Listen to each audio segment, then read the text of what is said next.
Ano ang Stoicism at saan ito nagsimula? Ang Stoicism ay isang pilosopiya ng buhay na nagtuturo kung paano manatiling kalmado, matatag, at makatuwiran sa gitna ng hirap at kaguluhan. Ang core nito, kontrolin ang kaya mong kontrolin, tanggapin ang hindi mo kayang baguhin, at mamuhay ayon sa virtue, kabutihang asal. Pinagmulan. Nagsimula ang Stoicism sa Athens, Greece noong 300 EC, itinatag ni Zeno of Citium matapos siyang ma-shipwreck at mawalan ng lahat ng ari-arian. Nakahanap siya ng inspirasyon mula sa pilosopiyang cynicism at mga aral ng Socrates, at nagsimulang magturo sa Stoa Poikile, Painted Porch, kung saan nakuha ang pangalang Stoicism. Major philosophers. Isa, Zeno of Citium, founder, nagturo na ang tunay na kayamanan ay nasa moral excellence, hindi sa material na bagay.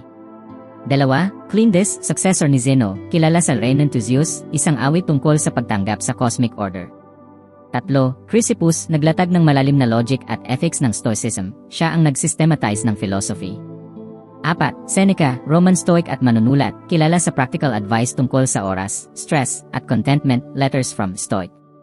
5, Epictetus, dating alipin na naging teacher, nagturo na hindi ang nangyayari sa iyo ang mahalaga, kundi ang reaksyon mo.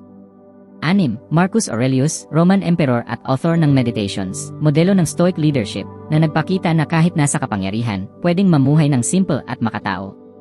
Bakit relevant ngayon? Sa modernong mundo na puno ng stress, noise, at distractions, tinutulungan tayo ng Stoicism na manatiling grounded, maging intentional, at humanap ng kapayapaan kahit anong sitwasyon.